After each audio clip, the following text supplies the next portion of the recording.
shaking hands there with now Assembly Speaker Robin Voss, Senate President Roger Roth, and here is Governor Tony At this Evers. time, it is my honor to introduce the Governor of the great state of Wisconsin, the Honorable Tony Evers.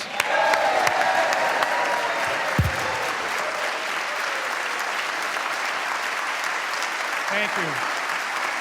Thank you so much. Thank you. Thank you. Thank you very much. Honorable Supreme Court justices, tribal nation leaders, constitutional officers, member of the Wisconsin National Guard, and active and retired members of our armed forces, cabinet members, Senate President Roth, Majority Leader Fitzgerald, Minority Leader Schilling, Speaker Voss, and Minority Leader Hintz, legislators, distinguished guests, and most importantly, the people of Wisconsin, welcome and thank you for being here tonight.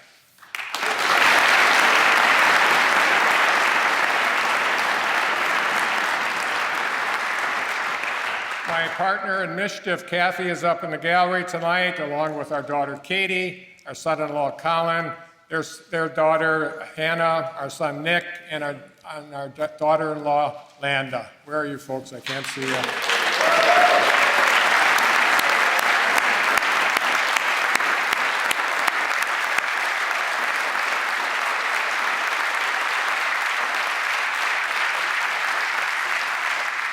Thank you so much for your love and support. I'm with you, and I won't embarrass you tonight. I'm Tony Evers, and I'm incredibly proud to be here as the 46th governor of the state of Wisconsin to deliver my second State of the State address.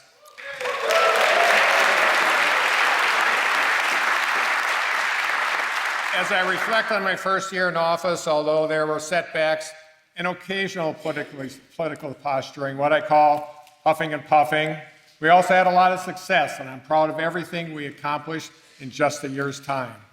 One of the best parts of doing my job is getting out of the Capitol and visiting with people all across the state. And holy mackerel, that's what I did.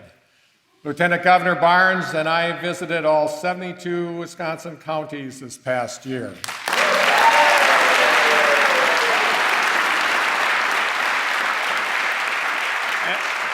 Actually, the bad news is that Lieutenant Governor Barnes and I raced to see who could be the first to visit those 72 counties, and he beat me by about 5 days, but the good news is we're just a few weeks into 2020, and I've already got a head start on you this year.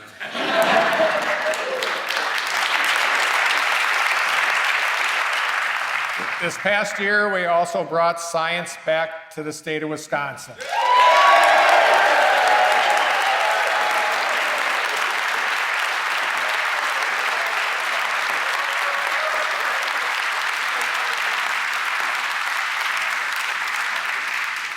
And we acknowledge that climate change exists and it's a threat we need to start taking seriously.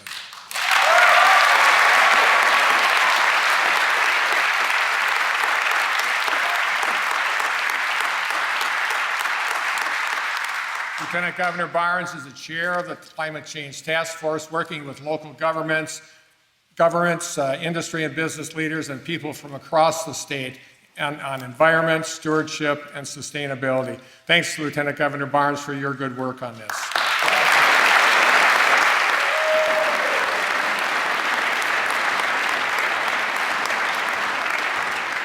I'm also proud that I was able to sign executive orders affirming equity, inclusion, respect, and dignity for the state workers in this great state.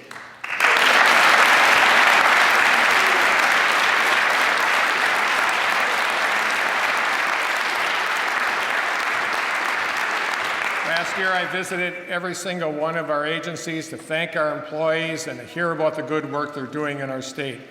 We should be proud of the folks who serve Wisconsinites every day, and I look forward to continuing to listen and elevating their voices and their work.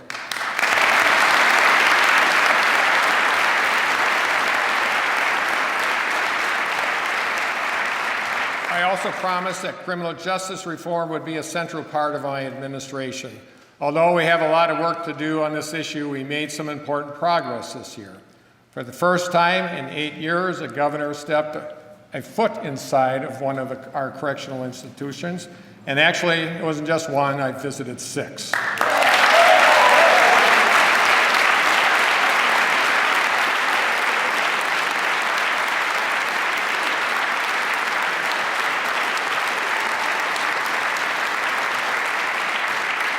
And the Wisconsin Parole Commission is working to make sure we get our parole system back on track.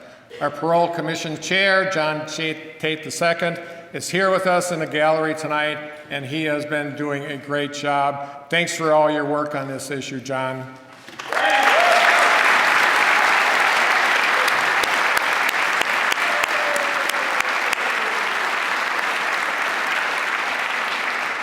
Part of reforming our criminal justice system is believing in forgiveness and the power of redemption, things that I think speak to the character of our state.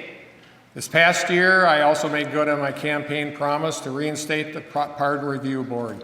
We granted the first pardons in our state in 9 years, offering forgiveness and a second chance to those folks who've made amends in their own lives and their communities.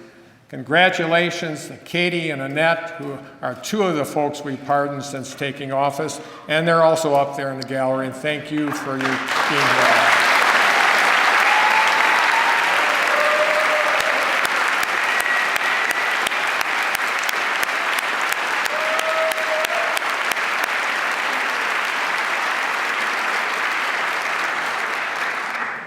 State of the State address, I asked the legislature to set politics aside so we could work together on the issues facing our state. I said I expected bills to be passed with broad support and in the spirit of bipartisanship. So one of the things I'm most proud of is that more than 95% of the bills I signed my first year in office had bipartisan support. Major accomplishment.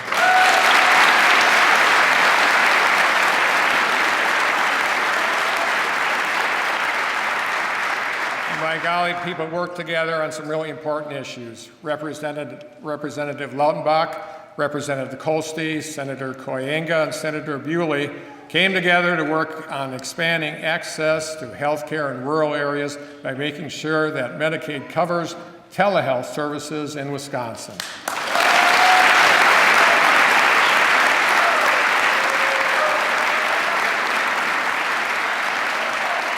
Thanks to Senator Bernier, Senator Schachner, Representative Zimmerman, and Representative Brostoff, voters will not be denied their right to vote because they have a disability.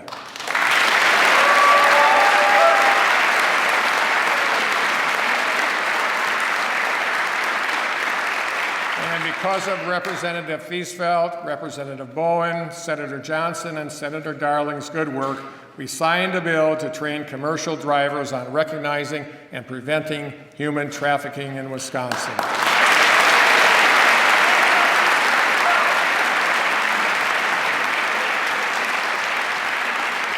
These bills exemplify what we can accomplish when we're focused on what unites us rather than what divides us. So I want to thank all of you for this good work.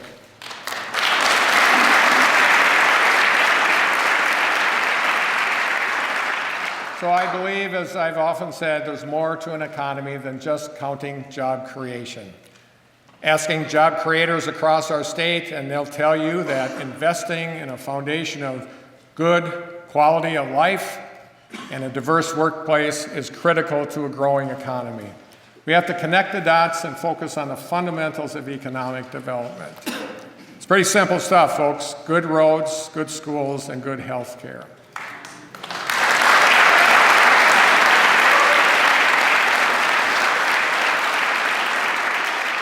And this year we got back to the basics and made a down payment on these important priorities. Economic development starts with education.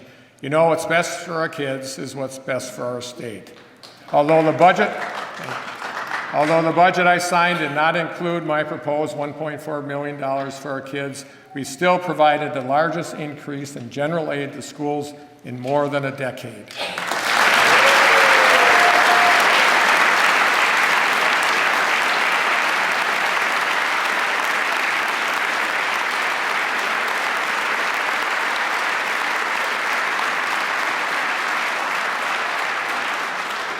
Working together, we were able to invest more than $500 million in K-12 education, including the first increase in special education in 10 years. Thank you.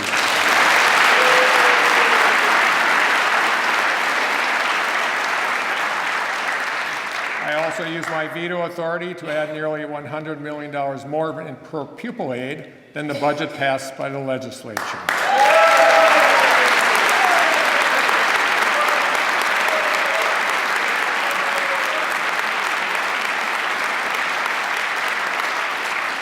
But when we talk about education, we can't ignore the elephant in the room of student debt. So tonight, I'm excited to announce that I will be signing an executive order creating a task force on student debt in Wisconsin.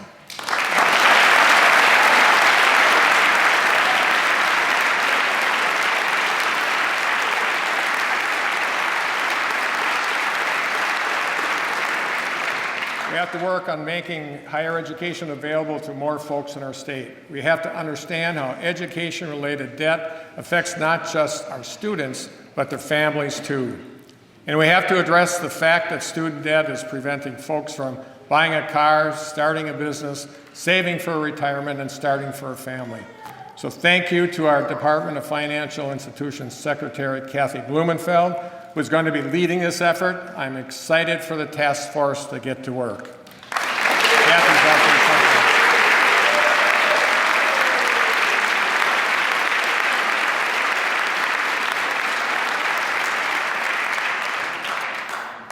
In addition to investing in our kids this year, we got back to the basics of economic development by investing in our transportation system.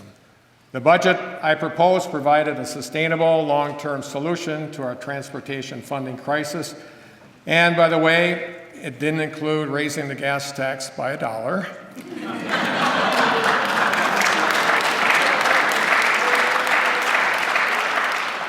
That said, the budget I did sign, however, provided more than $465 million in new funding for our highways, local roads, and transit aids, $320 million of which is going to fix our highways across the state.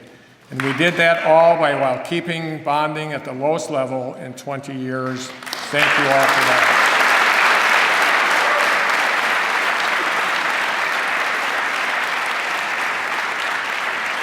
We are also able to do some important work in making health care more affordable and accessible. We weren't able to expand Medicaid, which would have allowed us to bring in $1.6 billion in new federal investment into our healthcare system. But the people's budget still made some important investments in lead testing and abatement, stabilizing the individual healthcare market and lowering health insurance premiums, and expanding access to rural healthcare.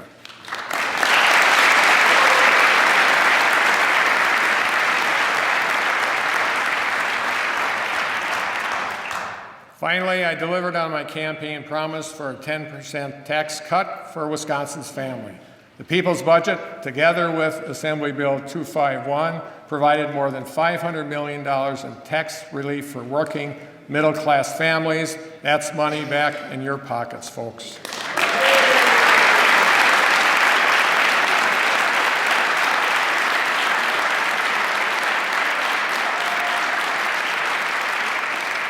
I know the budget I signed didn't include everything that everybody wanted. I know it didn't include everything I wanted. But because of the budget we proposed, we are able to move the needle on critically important issues, some for the first time in a generation. Now, as 2019 came to a close, we also began a new decade. And while there is time to contemplate 10 years worth of successes and failures, we must fight the temptation to cling to the nostalgia of yesterday. There is too much work to find comfort in complacency. We must set out in a new decade with a renewed set of purpose. We must be resolved to confront the challenges we face today, and we must be eager to embrace what may come tomorrow. The struggles we face will test both the depth of our empathy and the strength of our selflessness. But Wisconsinites, I know we are up to this task because it is the depth of our empathy and the strength of our selflessness that has defined who we are as a people for generations. People like Julie and John, who, after losing a family member to suicide last year, decided to use the corn maze they host at their farm to raise awareness for suicide prevention. Julie and John are here tonight with us. Thank you so much, folks. Please stand.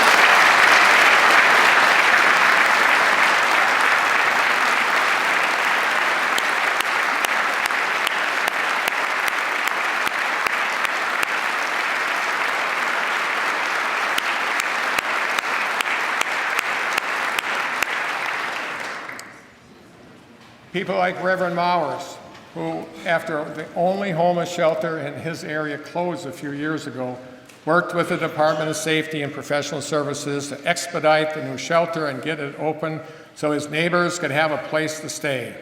Reverend Mowers is up in the gallery tonight, and well-deserved thanks. Thank you very much.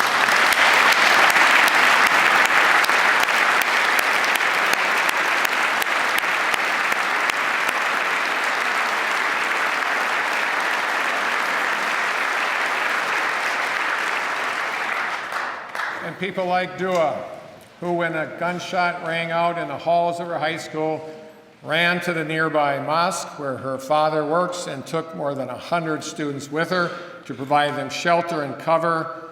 Thank you, Dua, for your courage and your bravery.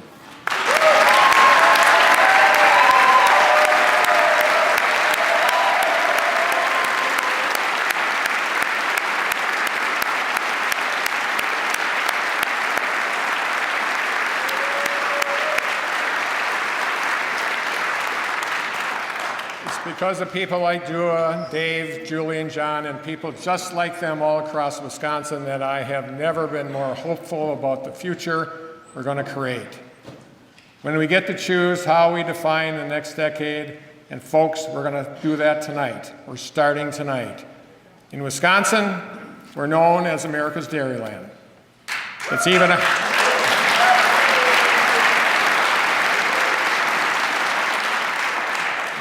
It's on our license plates, and for good reason. In 2018, we produced more cheese than any other state, producing more than 26% of the nation's cheese, and we account for more than 14% of the nation's milk production. And all that dairy production and processing boast $43.4 billion in economic activity and supports almost 79,000 jobs. And it's not just, yeah, how about that?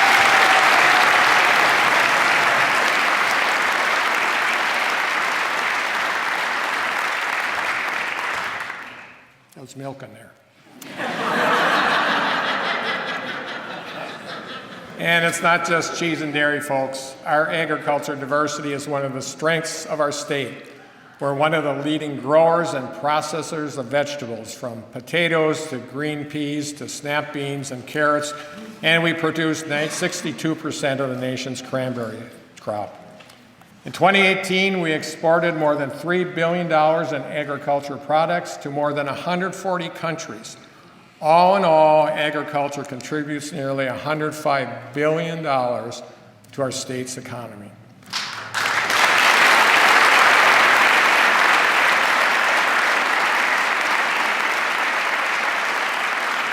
But at the end of the day, these numbers tell the story of the folks whose sweat, work, and pride have been the pillar of our state for generations. America's Dairyland is more than bushels and bales and hundredweights. It's about people. Wisconsin was raised on the land of Native Americans who came before us and built on the backs of those farmers who came after them, and survives by the hands of the kids and grandkids who are the keepers of this legacy. Yet, despite our history, this tradition has been challenged. Between 2011 and 2018, Wisconsin lost about a third of our dairy farms. We lead the nation in farm bankruptcies. We've endured the consequences of unnecessary and unproductive tariffs and trade wars. And we've heard people who've said there's no place for small farms anymore. They ought to go big or bust. Well, they are wrong. They don't know Wisconsin.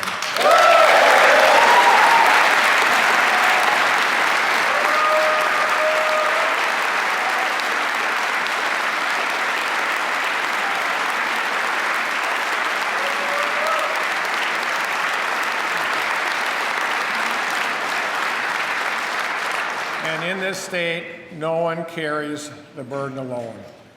We have leaned on farmers and their families. We have depended on their dedication, and we relied on their resilience. We have not forgotten those who have shared the harvest and bounty, feeding our families, our communities, and our state and our country for more than a century. And tonight we say that we are ready to be a partner in the promise of posterity.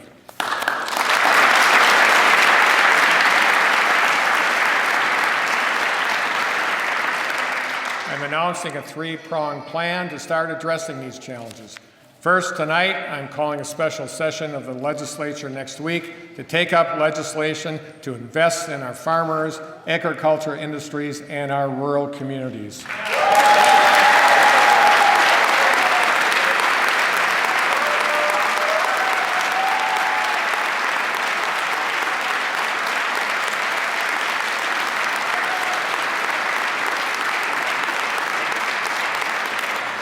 The package of bills we'll announce tomorrow includes a bill creating the Wisconsin Initiative for Dairy Exports.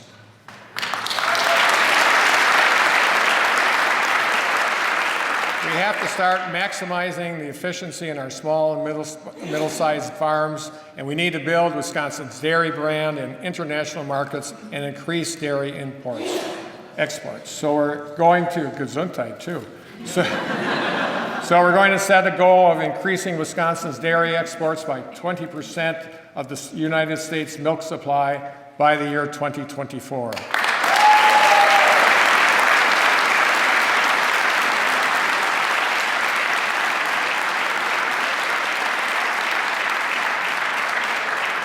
Additionally, we're going to expand our farm center and increase staffing at the UW Extension to ensure that farmers and agriculture industries have partners and support closer to home.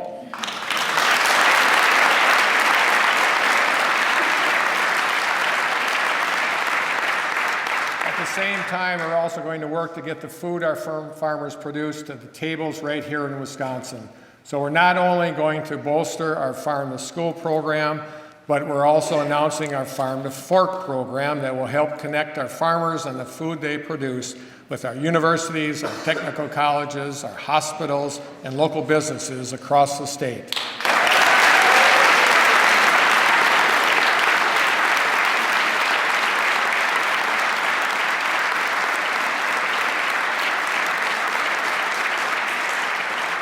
Finally, we're going to create a new program that will focus on getting our farmers access to mental health services in Wisconsin. Our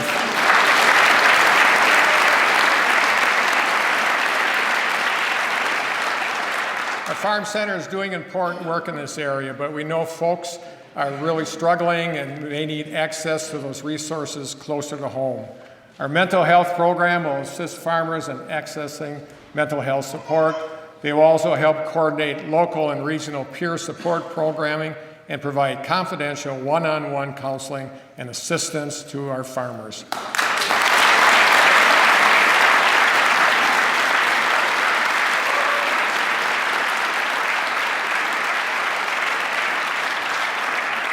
The second prong of our plan is ensuring that investing in farmers, agriculture, and rural communities is part of our broader economic development strategies. So tonight, I am also announcing that I'll be working with the Wisconsin Economic Development Corporation to establish the Office of Rural Prosperity.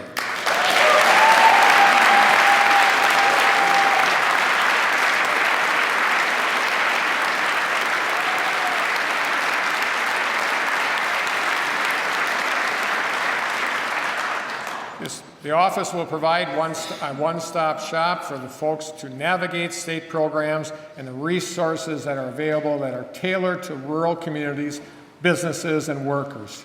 Finally, the third prong of our plan is to develop long-term strategies on this issue, not based on what folks in Madison think is best, but based on the feedback and input from folks all across the state.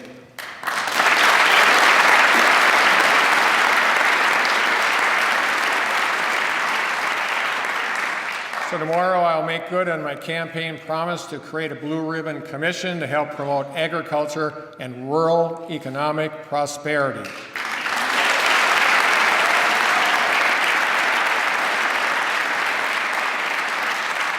Our Blue Ribbon Commission on Rural Prosperity will convene folks in different industries from across the state. They'll work together to develop a long-term strategy on how we can best support the needs of rural Wisconsinites and rural communities.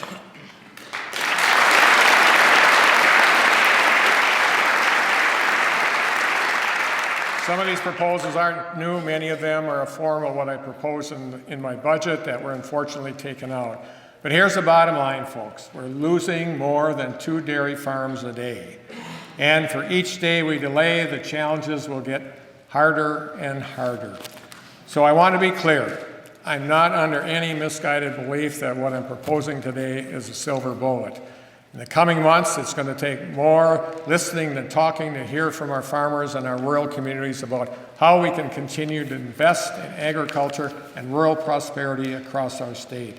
But we have to start someplace, and we'll start tomorrow.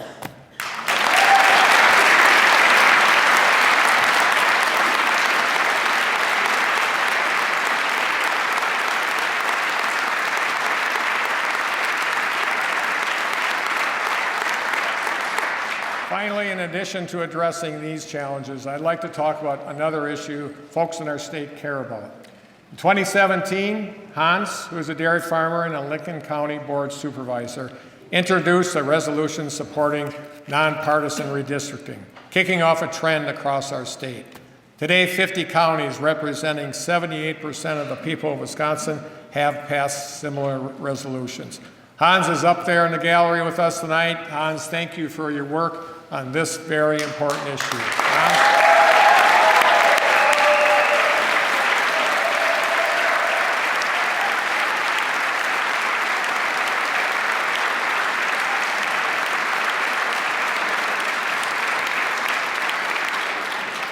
Unfortunately, nonpartisan redistricting legislation has been introduced for years. It's even received bipartisan support. The bill has never been given a public hearing. Well, when more than 80% of our state supports medical marijuana and 80% support universal background checks and extreme risk protection orders, and 70% support expanding Medicaid, and elected officials can ignore those numbers without consequence, folks, something's wrong.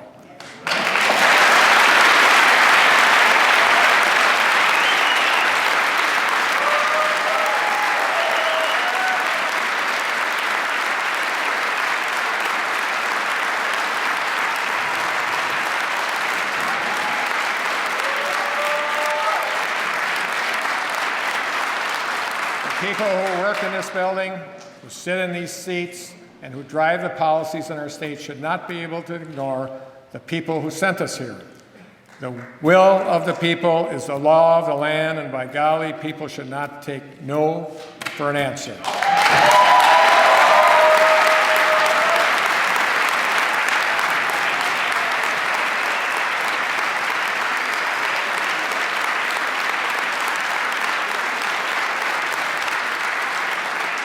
So tonight, as promised, I am bringing the fight for nonpartisan redistricting to the legislature. In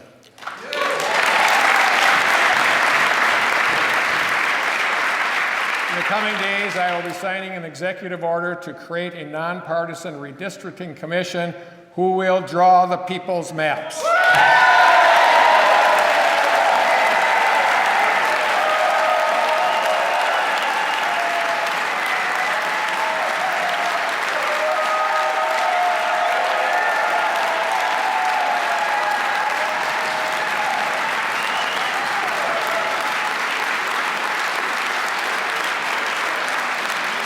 Our nonpartisan redistricting commission will consist of the people of our state, not the elected officials, not lobbyists, not high-paid consultants. The People's Map Commission will visit every congressional district, hear directly from folks across our state, and draw fair, impartial maps for the legislature to take up next year.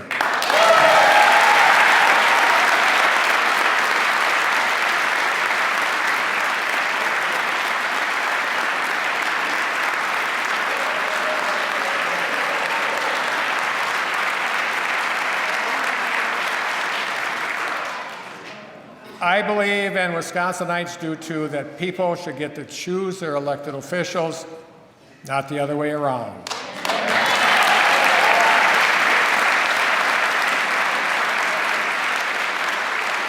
So when the people's maps are presented to the legislature next year, I hope they will receive unanimous bipartisan support.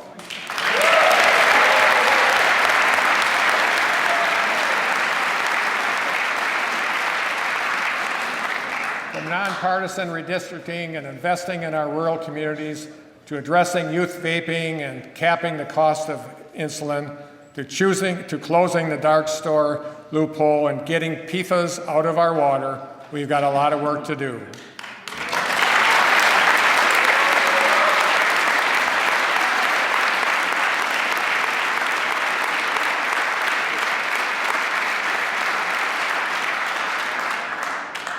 There's no rest for the elected, folks, and we've got a lot to do to get done before anyone takes a vacation.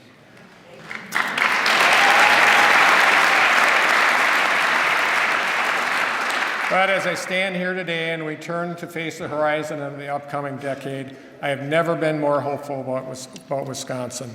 And it's up to us to decide what kind of state we'll be 10 years from now. We can choose to relitigate past political tussles, or we can choose to transcend animosity to rise and greet the problems before us. We can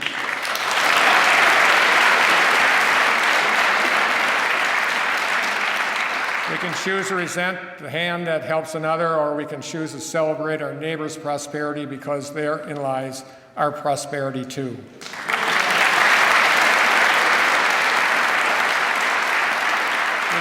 We can choose to say in this state, you go it alone, or you don't go at all, or we can say, in Wisconsin, when we move forward, we all go together.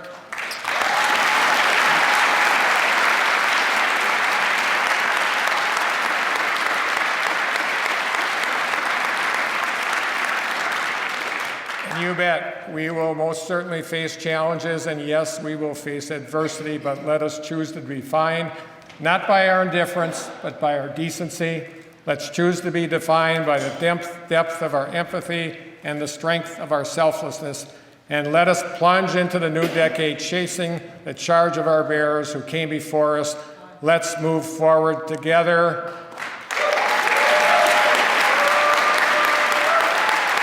It's time to get to work, folks.